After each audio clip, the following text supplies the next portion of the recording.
Hola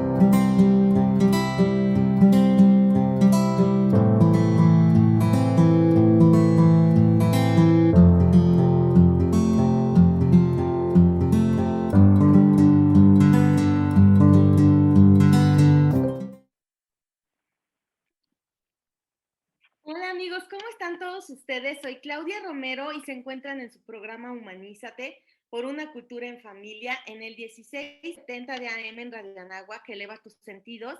Y también nos encontramos en el canal de YouTube como Humanízate AC. Estamos produciendo programas en LinkedIn. Salen unos artículos muy buenos, el cual resume un poco toda la entrevista.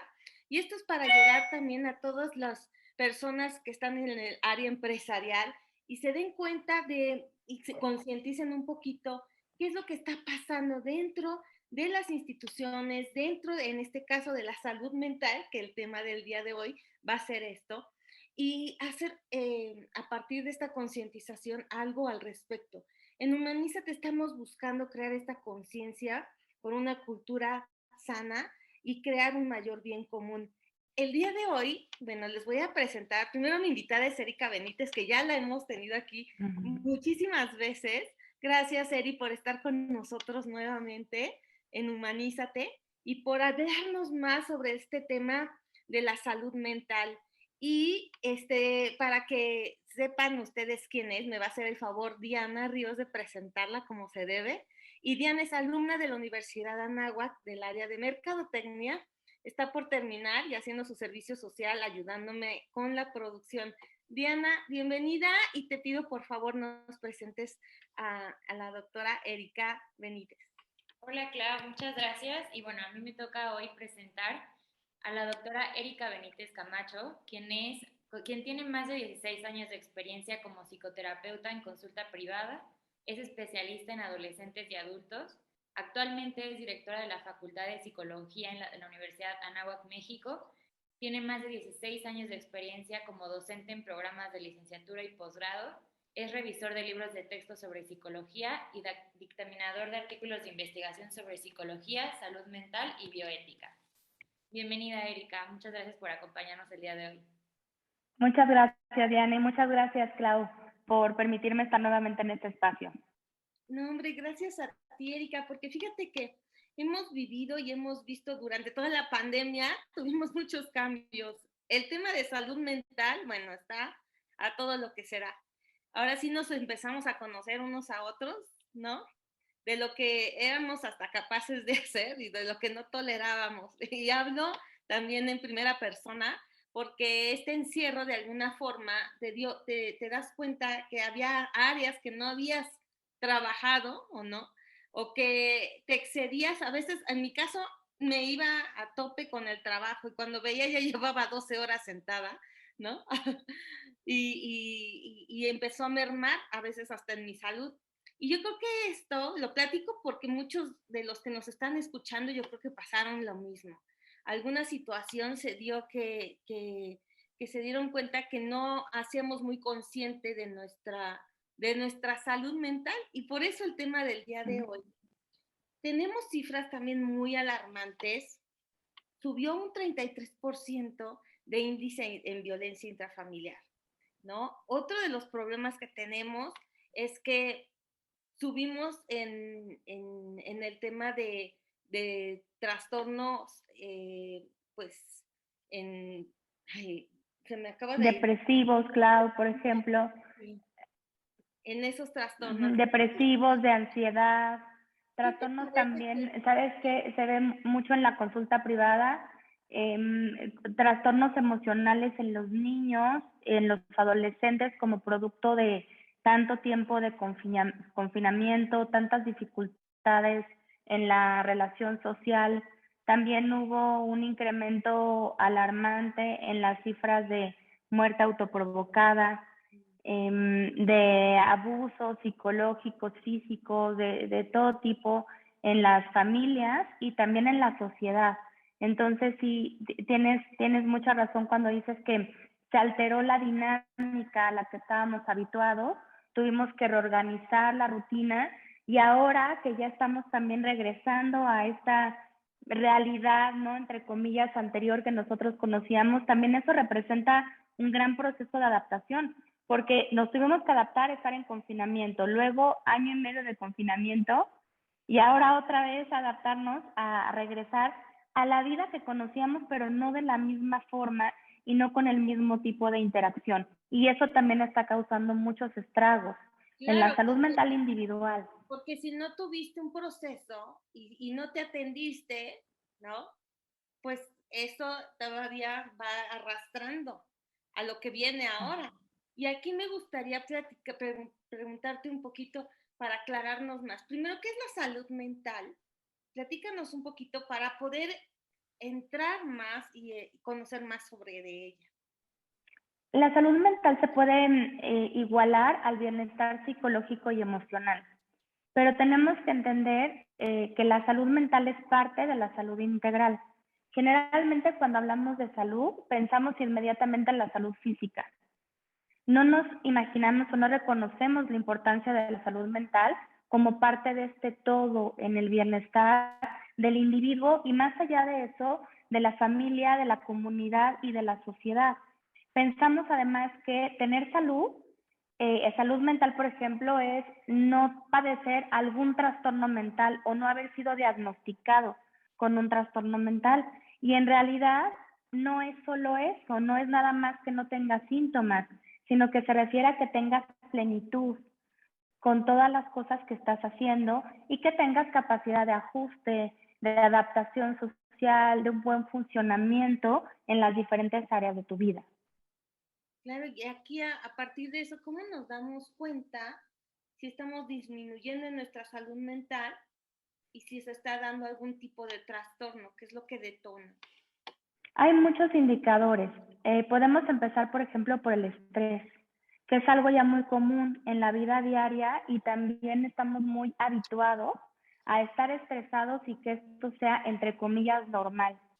Pero llega un momento en que los niveles de estrés rebasan y que ya nos empiezan a causar afecciones físicas. Muchas veces el estrés se relaciona, por ejemplo, infartos o con enfermedades cardiovasculares.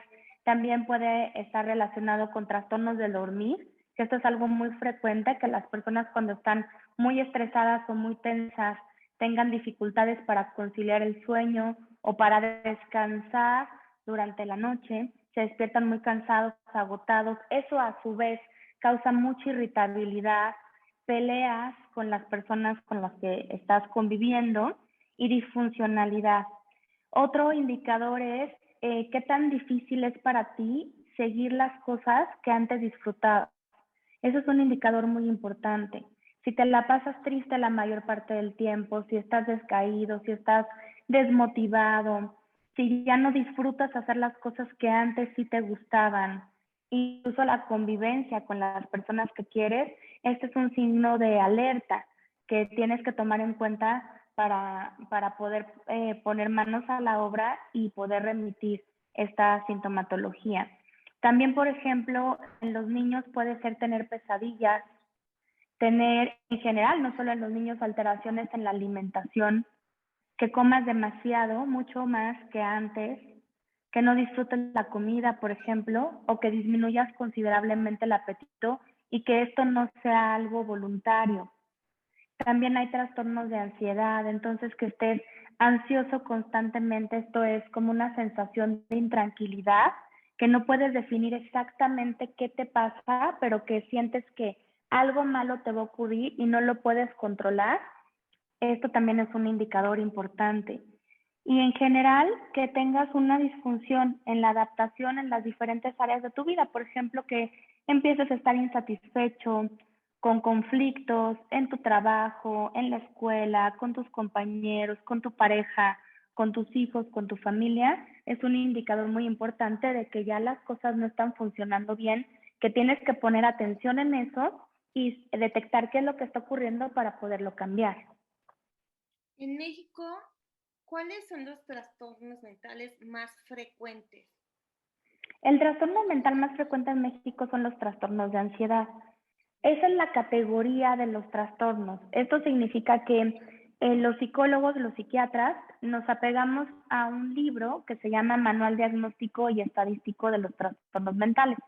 Y en ese manual hay clasificación de los diferentes trastornos por categorías. Entonces, en la categoría de trastornos de ansiedad, que es la más frecuente, se ubican, por ejemplo, trastornos de ansiedad generalizada, fobia específica, ataque de pánico, agorafobia. Hay muchos otros trastornos. Dentro de los trastornos de ansiedad, el más frecuente es el trastorno de ansiedad generalizada. Sin embargo, también hemos visto un aumento en las crisis de ansiedad que cuando son recurrentes cumplen los criterios diagnósticos para que se llame trastorno de pánico.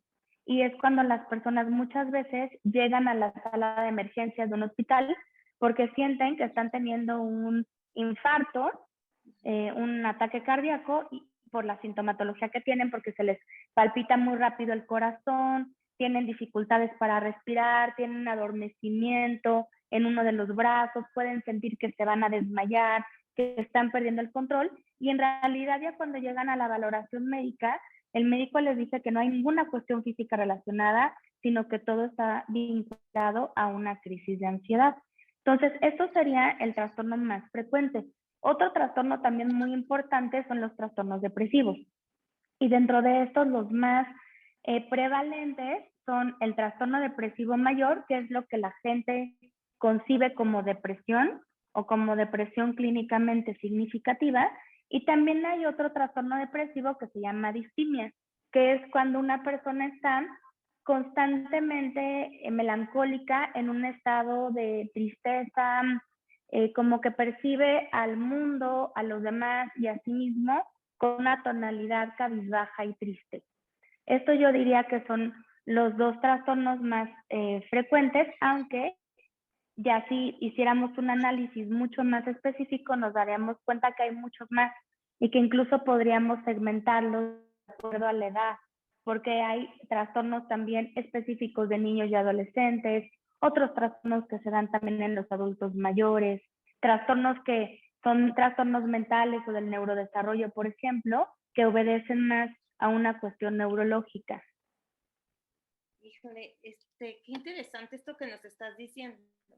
Y aparte de que en este periodo que pasamos de pandemia, el trastorno depresivo aumentó y me está dando ahorita, me está checando en este momento que una de las empresas a las cuales están pidiendo una plática nos decía, no, es que todos salieron muy mal en su química sanguínea.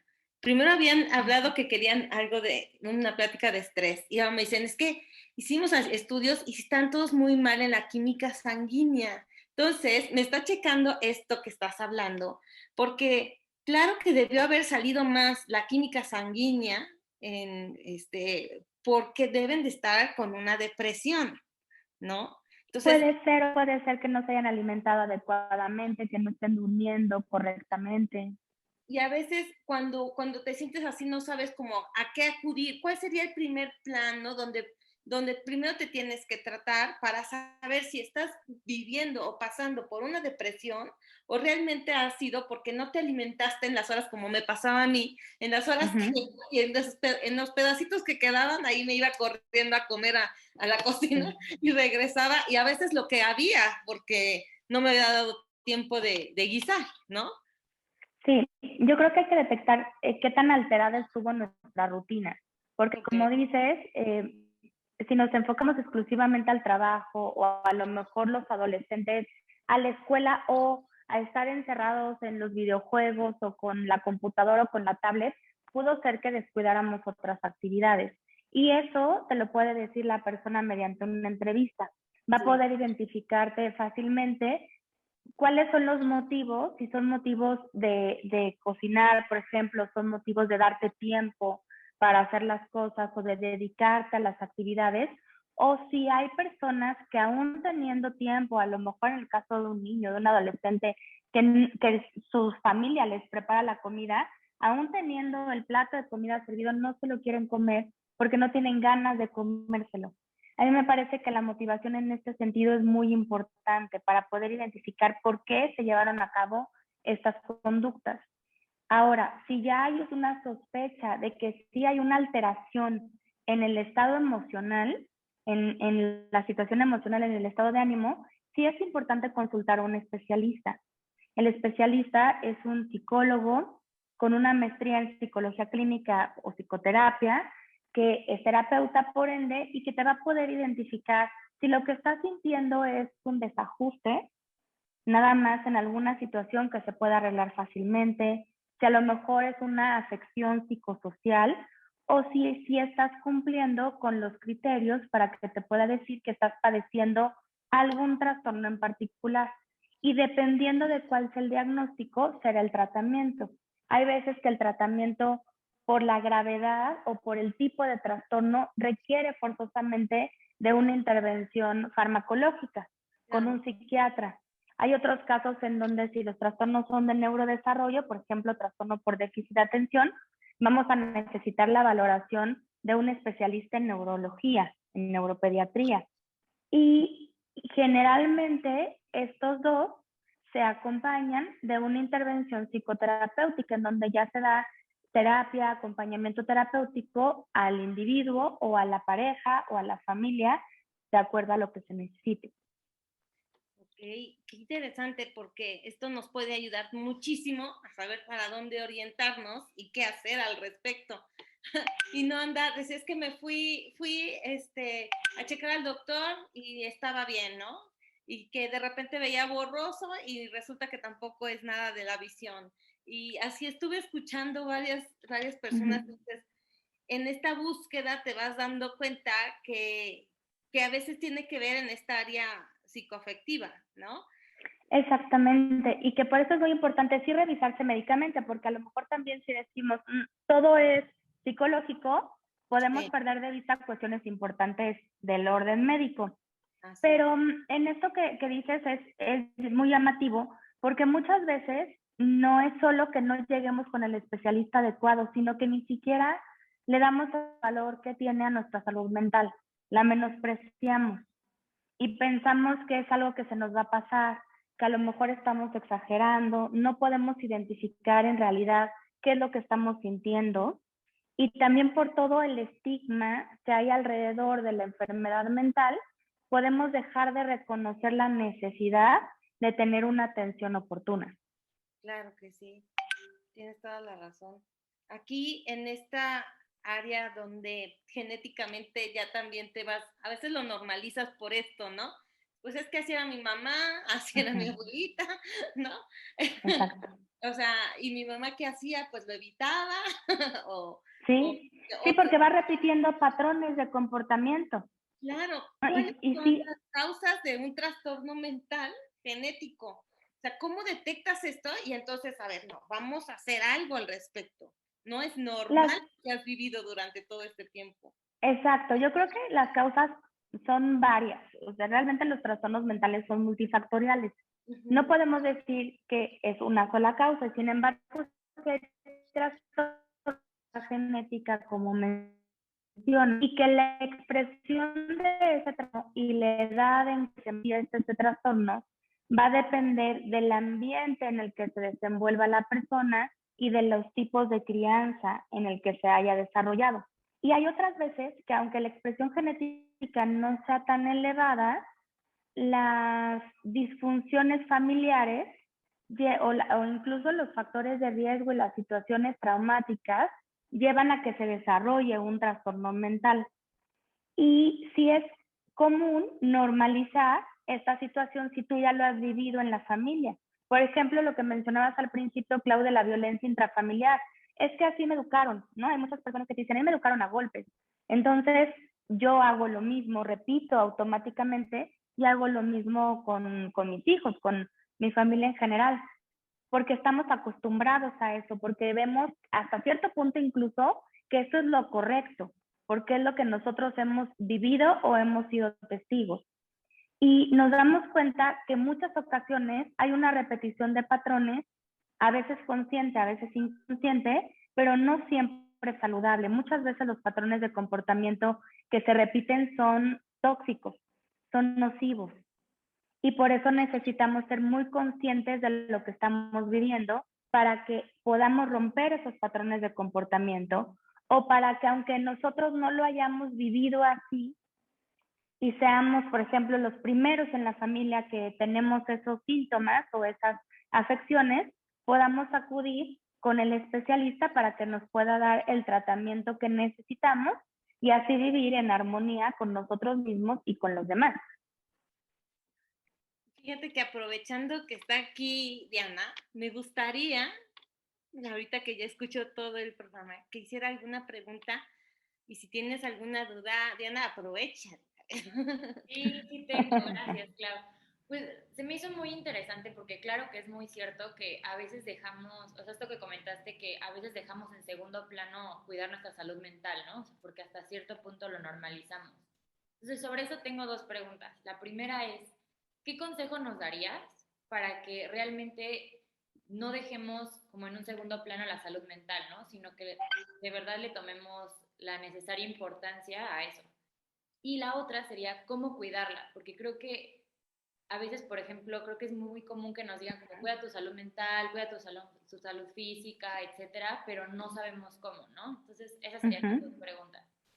Gracias, Diana. Es fundamental cuidar tu salud mental porque si no lo haces no vas a estar bien. No vas a poder rendir, ¿no? Si a lo mejor dejas de cuidar tu salud mental o como decía Clau, dejo de comer por estar trabajando, de todas maneras eventualmente vas a tener algún estrago en tu cuerpo, en tus relaciones interpersonales. Va a llegar un momento en que vas a colapsar incluso emocionalmente porque no estás enfrentando los conflictos que estás teniendo. Efectivamente, escuchamos muchos mensajes de cuídate, cuida tu salud mental y a veces no podemos identificar qué es lo que necesitamos para llevar a cabo esa tarea. Una de las cosas elementales es poder identificar y diferenciar tus emociones. Y me podrías decir que eso es muy sencillo, pero en realidad no es tan fácil, porque tenemos una gama muy amplia de emociones y que tú puedas identificar exactamente qué es lo que te está pasando, por ejemplo, si estás triste o estás enojada o estás frustrada y en qué intensidad va a cambiar completamente la forma en que tú percibas las cosas y en que respondas ante ello. La actitud también que tengas frente a las adversidades que se te pueden estar presentando. Por otro lado, los hábitos de sueño y de alimentación son fundamentales. Si no duermes bien, si no descansas y si no te alimentas correctamente, eventualmente vas a tener estragos en tu salud mental. Dentro de eso, el sueño es elemental. Irremediablemente, cuando dejas de dormir y ya llevas mucho tiempo con un desgaste de ese tipo, vas a empezar a tener estrés, ansiedad y muchas veces las deprivaciones de sueño crónicas te llevan incluso a tener alteraciones en la percepción y a identificar completamente alterado lo que está a tu alrededor. Otra cosa importante es hacer las cosas que disfrutas. A veces estamos tan involucrados en la rutina, en las actividades, en las obligaciones del trabajo, las responsabilidades, la escuela, por ejemplo, tú que ya estás terminando la escuela y con todo lo que viene por delante para ti, que a lo mejor dejas de lado cosas que son importantes. Convivir con tus amigos, salir con tu novio, ver la televisión, leer un buen libro, salir a caminar, hacer algo por ti. Otro punto importante es saber relajarnos en el momento en que lo necesitamos. Y esto va de la mano con técnicas de respiración. La gente piensa que sabe respirar porque evidentemente respiramos todo el tiempo para vivir, pero en realidad no sabemos muchas veces respirar con la técnica adecuada, con la técnica que nos lleva realmente a un punto de relajarnos y de conectarnos con nosotros mismos. Eso también nos ayudaría en momentos de crisis o en momentos de ansiedad. También sería muy importante contar con alguien a quien le tuvieras confianza. La red de apoyo familiar y social es elemental. Que sepas que existe alguien a quien le puedes contar lo más oscuro, por decirlo de alguna manera, o lo más complicado, o lo que más te atormenta y que esa persona va a estar ahí para ti y te va a responder. Y que tú sepas que en tu momento más bajo y en tu momento más alto, siempre va a haber alguien que te está acompañando en ese camino. De hecho, cuando tenemos pacientes que tienen alguna afección o alguna disminución en la salud mental, además del tratamiento, psiquiátrico, psicoterapéutico, psicosocial, psicoeducativo, una de las cosas fundamentales en las que nos fijamos es que haya una buena red de apoyo social. Porque si hay una buena red de apoyo, entonces el tratamiento va a ir mucho mejor. En cambio, los pacientes que desafortunadamente están solitos o que viven en situaciones de conflicto, es mucho más complicado porque no tienes tú tampoco como terapeuta en quién apoyarte para que ese paciente pueda salir adelante. Y es muy importante también que si tú te conoces bien, sabes cuáles son tus momentos muy buenos, sabes también aquellas cosas que no están funcionando bien, pero que no implican que tengas un trastorno o sintomatología tal cual, simplemente es un momento, una situación transitoria que estás experimentando, pero también cuando eso ya se sale de la norma, cuando ya no estás actuando de manera persistente de la forma en que sueles hacerlo, es una llamada de atención para poder buscar ayuda. Y esa sería la última recomendación, buscar ayuda cuando se necesita. No estamos acostumbrados a que cuando la gente nos pregunta cómo estamos, decimos siempre que estamos bien. Casi no abrimos nuestras emociones a los demás. Y no digo que las abramos a todos, pero sí tenemos que tener a alguien que nos apoye para ello. Entonces, buscar ayuda con el especialista indicado cuando se requiera. Muchísimas gracias, Eri. Pues fíjate que vamos a hacer un segundo programa, porque este tema es muy amplio y necesitamos saber un poco más al respecto. ¿Qué te parece que cerramos este programa y hacemos una etapa 2? Con ¿Sí? mucho gusto, Clau. Por supuesto que sí, con mucho gusto. Gracias. Pues te agradezco mucho y seguimos en el siguiente programa. Y yo les agradezco a todos ustedes que nos estén siguiendo en Humanízate por una cultura en familia.